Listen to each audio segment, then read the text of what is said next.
Good morning student. आशा करती हूँ आप सब बहुत अच्छे होंगे। मेरा नाम है दीपक। मैं आपके अपने चैनल दीपक चहल में आप सभी का स्वागत करती हूँ। आज हम 8th क्लास का ज्योग्राफी का 3rd चैप्टर कर रहे हैं। इसी के अंदर हम वर्ल्ड में डिस्ट्रीब्यूशन मिनरल्स का देख चुके हैं। अब हम डिस्ट्रीब्यूशन इन इंडिया देखेंगे कि इंडिया के अंदर कहाँ कहाँ कौन से मिनरल का डिपोजिशन है। ठीक है, सबसे पहले हम स्टार्ट करते हैं आयरन से। Iron, India has deposit of high grade iron ore. The mineral is found mainly in Jharkhand, Odisha, Chhattisgarh, Madhya Pradesh, Goa, Maharashtra and Karnataka. जो इंडिया के अंदर आयरन ओर मिलता है वो हाई ग्रेडेड आयरन ओर होता है और ये झारखंड, ओडिशा, छत्तीसगढ़, मध्य प्रदेश, गोवा, महाराष्ट्र और कर्नाटक में इनका डिपोजिशन मिलता है। Bauxite, major bauxite produce area are Jharkhand, Odisha, Chhattisgarh, Madhya Pradesh, Gujarat, Maharashtra and Tamil Nadu. तो ये जो सारे राज्य हैं इनके अंदर हमें बॉक्साइट मिलता है। ठीक है, आगे हम बात करते हैं बच्चों माइका के बारे में। माइका को हम हिंदी में अभ्रक भी कहते हैं। ठीक है, mica deposit mainly occur in Jharkhand, Bihar, Andhra Pradesh and Rajasthan. जो माइका का डिपोजिशन है वो झारखंड, बिहार, आंध्र प्रदेश और राजस्थान के अंदर है। India is the largest producer and exporter of mica in the world.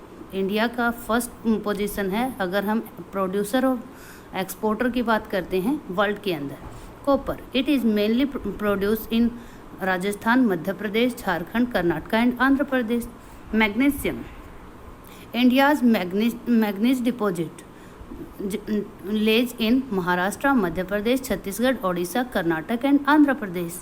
Limestone, major limestone producer state in India are Bihar, Jharkhand, Odisha, Madhya Pradesh, Chhattisgarh, Rajasthan, Gujarat and Tamil Nadu. Gold, Kolar in Karnataka has deposition of gold in India. India के अंदर कर्नाटक में जो कोलार की खाने हैं वहीं से वहीं पर गोल्ड का डिपोजिशन है। These mines are among the deepest in the world, क्योंकि ये मायने सबसे गहरी माइल्स हैं वर्ल्ड के अंदर। Which make milling of this ore is a very expensive process. इसलिए यहाँ से गोल्ड को निकालना, एब्स्ट्रैक्ट करना एक बहुत एक्सपेंसिव प्रोसेस से गुजरना पड़ता है। इसीलिए यहाँ से बहुत कम गोल्ड को निकाला जाता है बच्चों। इसीलिए हम गोल्ड का बाहर से हम इंपोर्ट कर लेते हैं। Salt, it obtain from sea, lakes and rocks. Salt को कहाँ से एब्स्ट्रैक्ट किया जाता है? सी से। सी से मतलब सी का जो वाटर होता है उसको ड्राई करके उससे हम साल्ट निकाल सकते हैं, लेक से और रॉक से। ठीक है, India is one of the world's leading producer and exporter of salt. India salt का सबसे बड़ा प्रोड्यूसर और एक्सपोर्टर है। ठीक है, यूजेस ऑफ मिनरल्स के यूज़ देखते हैं बच्चों हम। Minerals are used in many industries. Mineral, बहुत सारी इंडस्ट्री में मिनरल का यूज़ होता है। Minerals which are used for gems are usually hard. जो जेम्स में के लिए यूज़ किए जाते हैं वो क्या होते हैं? यूजुअली हार्ड होते हैं, बहुत ही हार्ड होते हैं। जेम्स क्या होते हैं बच्चों? जो हमारी ज्वेलरी में यूज किए जाते हैं। These are then set in various style of jewellery, और उसके बाद उनको अलग अलग स्टाइल की ज्वेलरी के अंदर फिक्स कर दिया जाता है। Copper is another metal used for in everything from coin to pipe. जो कॉपर है उसके भी बहुत सारे यूज होते हैं। इससे कॉइन से लेके पाइप तक बनाए जा सकते हैं। सिलिकॉन, जो सिलिकॉन है used in the computer industry is obtain from quartz. जो सिलिकॉन होती है उसका और क्या होता है? क्वार्ट्स होता है, और उसका यूज कंप्यूटर इंडस्ट्रीज के अंदर किया जाता है। एल्यूमिनियम ऑब्टेन फ्रॉम इट्स और bauxite is use for the automobile and airplanes. जो एल्यूमिनियम है उसको किससे एब्स्ट्रैक्ट किया जाता है? उसका और क्या होता है? और का मतलब होता है बच्चों उसकी जो बेसिक मिनरल होता है जिससे उसको प्योरीफाई किया जाता है या निकाल लिया जाता है। ठीक है, सेपरेट कर लिया जाता है। जो एल्यूमिनियम है उसका यूज कहाँ कहाँ पर होता है? ऑटोमोबाइल के अंदर, एरोप्लेन्स के अंदर, बॉटलिंग इंडस्ट्रीज़ के अंदर, बिल्डिंग्स के अंदर, और बहुत सारे हमारे जो कुकवेयर होते हैं, किचन कुकवेयर होते हैं, उनमें भी हम एल्यूमिनियम का यूज़ करते हैं। ठीक है, कंजर्वेशन ऑफ मिनरल तो हमें पता है बहुत सारे हैं, लेकिन उन्हें जिस स्पीड से हम यूज कर रहे हैं उनका डिपोजिशन इतना नहीं है। अब हम देखेंगे कि मिनरल को किस तरह से कंजर्व करना चाहिए। Mineral are a non renewable resource. आप लोगों को पता है कि जो मिनरल हैं वो नॉन रिन्यूएबल हैं, उसको हम दोबारा से नहीं बना सकते। It takes thousands of year of formation and concentration of minerals, कि हजारों साल लग जाते हैं इनके फॉर्मेशन में और इनके कॉन्सेंट्रेशन में, एक जगह इकट्ठा होने में। The rate of formation is much smaller than the rate of which the humans consume these minerals. और जो फॉर्मेशन का इनका रेट है वो बहुत कम है अगर हम ह्यूमन जो इसको कंज्यूम कर रहा है उसके रेट से देखें। It is necessary to reduce wastage in the process of milling. यह बहुत ज़रूरी है कि जो प्रोसेस होता है माइलिंग का, उसके अंदर जो रिड्यूस वेस्ट होता है उसको हम रिड्यूस करें, मतलब जो वेस्टेज होती है उसको हम कम करें। क्या होता है बच्चों, जो माइल्स होती हैं उनके टेंडर होते हैं, और जो टेंडर लेते हैं मर्चेंट, जो टेंडर लेते हैं वो क्या करते हैं, जो अच्छी किस्म का हाई ग्रेडेड मिनरल होता है उसको एब्स्ट्रैक्ट कर लेते हैं, और जो ऊपर ही होता है लेकिन लो टाइप का होता है उसको वो छोड़ देते हैं। उससे क्या होता है, बहुत ज़्यादा वेस्टेज हो जाती है। ठीक है, जैसे अगर आप आयरन ओर के देखोगे तो जहाँ पर आयरन माइल्स हैं वहाँ पर आप इस चीज़ को अच्छे से ऑब्जर्व कर सकते हो बच्चों। ठीक है, recycling of metal is another way in which the mineral resource can be conserve. और जो रिसाइकल, किसी भी जो मेटल है उसको दोबारा से मॉडिफाई करके यूज करना रिसाइकल कहलाता है। ठीक है, यह भी एक मिनरल रिसोर्सेज का इसके द्वारा भी हम क्या कर सकते हैं, उसको कंजर्व कर सकते हैं। वाटर रिसोर्सेज, पावर रिसोर्सेज, ये हमने क्या पढ़े थे, मेटल और नॉन मेटल। अब हम पढ़ रहे हैं बच्चों पावर रिसोर्स, जिससे हमें एनर्जी मिलती है, जिससे हमें अपने जो डे टू डे लाइफ है वो किस तरह से इजी हो जाती है इलेक्ट्रिसिटी से। जैसे आप लोगों को पता ही है, अब महाराष्ट्र में एक दिन का पावर कट हुआ था तो सबने ऑब्जर्व कर लिया कि इलेक्ट्रिसिटी हमारे लिए कितनी इंपॉर्टेंट है। ठीक है, पावर रिसोर्सेज में हम आगे पढ़ते हैं बच्चों। Sunny's mother begin her day by switching on the geyser. Sunny की जो मदर है वो अपना दिन की शुरुआत गीजर को ऑन करने से करती है। She iron Sunny's school uniform before walking him up. Sunny के उठने से पहले वो क्या कर देती है, उसकी जो स्कूल यूनिफॉर्म है उसको आयरन कर देती है। She then rushes to the kitchen to prepare a glass of orange juice for him in the blender. और ब्लेंडर के अंदर उसके लिए एक ऑरेंज जूस तैयार करती है। Sunny have you finish taking bath. वो पूछती है कि सनी क्या आपने बाथ ले लिया है, come and have your breakfast. बाहर निकलो और अपना breakfast low. Call out mother while preparing breakfast on the gas stove for money. Sunny के लिए जब वो गैस स्टोव पे ब्रेकफास्ट बना रही है तो उसकी मम्मी उसको कॉल करते हुए कहती है, while going to school Sunny forget to switch off light and fans. जैसे जब सनी स्कूल में जा रहा था तो स्विच ऑफ करना भूल जाता है अपनी लाइट और फैन को।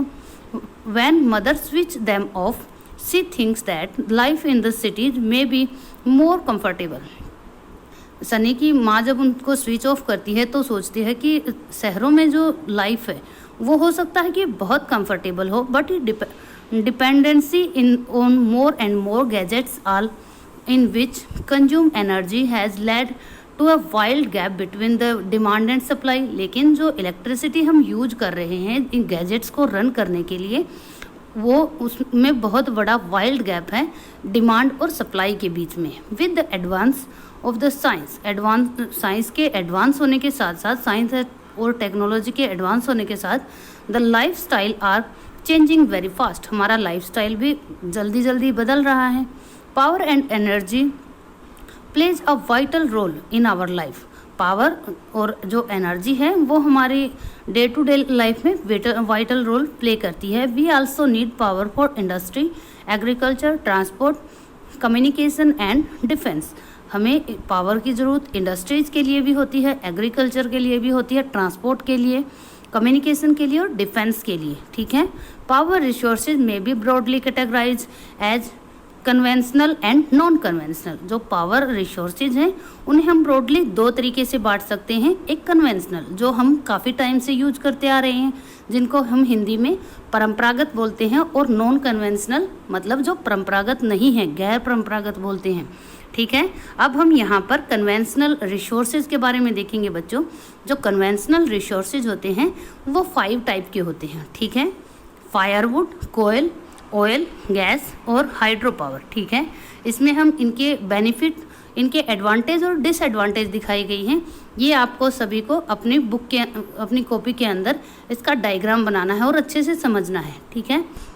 यहाँ पर हम बात करते हैं बच्चों कन्वेंशनल सोर्सेज के बारे में। Conventional sources of energy are those which have been इन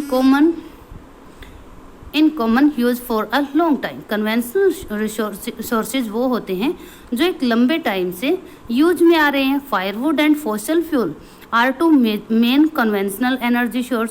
और जो फायरवुड मतलब जंगल की जो लकड़ी हम लेके आते हैं जलाने के लिए, जो लकड़ी का प्रयोग करते हैं वो, और जो फॉसिल फ्यूल होते हैं, फॉसिल फ्यूल का मतलब जो दफन हुए फ्यूल होते हैं, समझ रहे हो ना। दफन हुए फ्यूल कौन से होते हैं, जैसे कोयल है, ऑयल है, नेचुरल गैस है, ये सारे के सारे दफन फॉसिल फ्यूल कहलाते हैं बच्चों, ठीक है।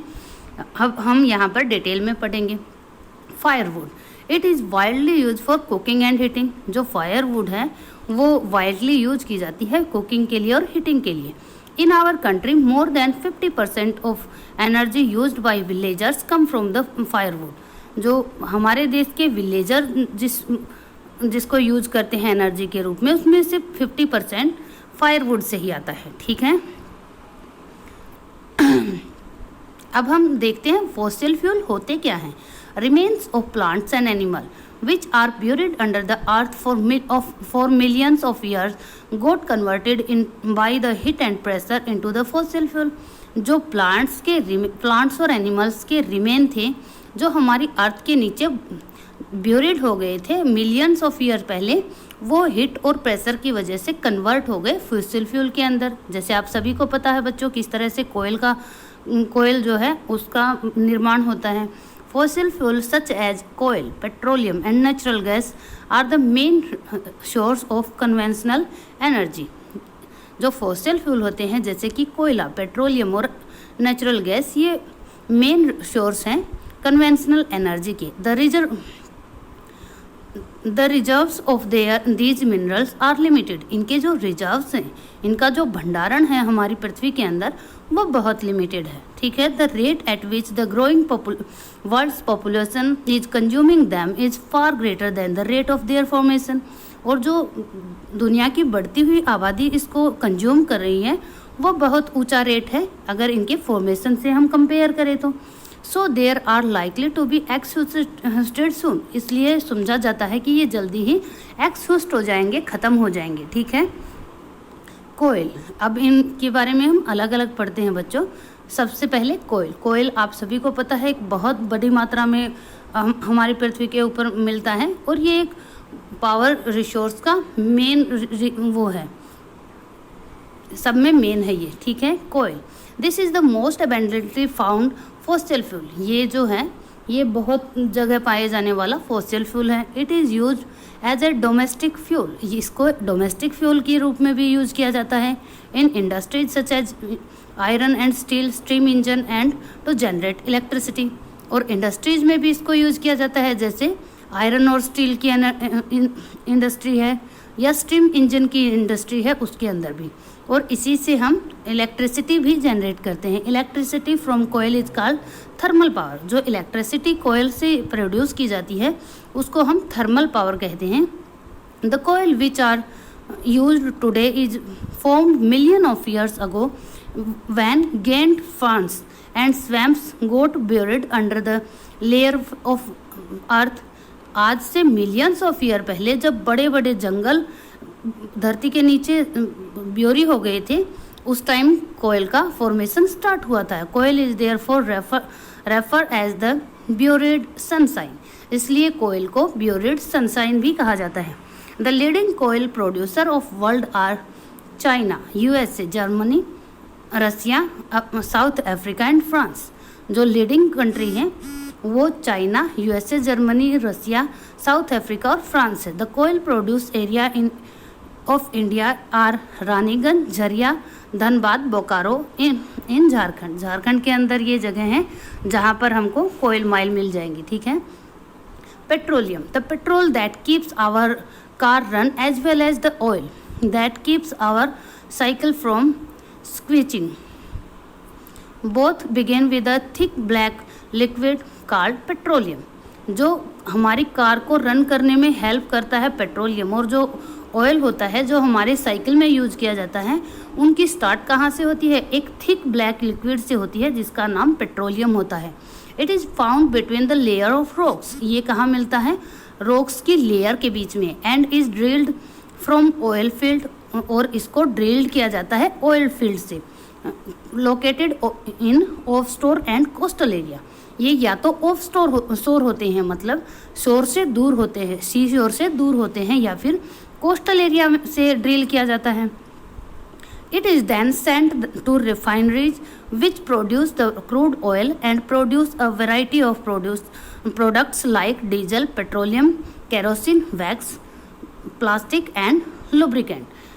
फिर इस जो ये पेट्रोलियम होता है इसको रिफाइनरीज में भेजा जाता है और वहाँ से इस प्रोसेस किया जाता है. क्रूड ऑयल जो होता है, जो रॉ ऑयल होता है, उससे अलग अलग तरह के प्रोड्यूस बनाए जाते हैं, जैसे diesel, petroleum, kerosene, wax, plastic और लुब्रिकेंट. ठीक है. Petroleum and its derivatives are called black gold. जो पेट्रोलियम और उससे निकलने वाली बहुत तरह के जो हम ऊपर पढ़ चुके हैं ये प्रोड्यूस होते हैं, इनको ब्लैक गोल्ड कहा जाता है.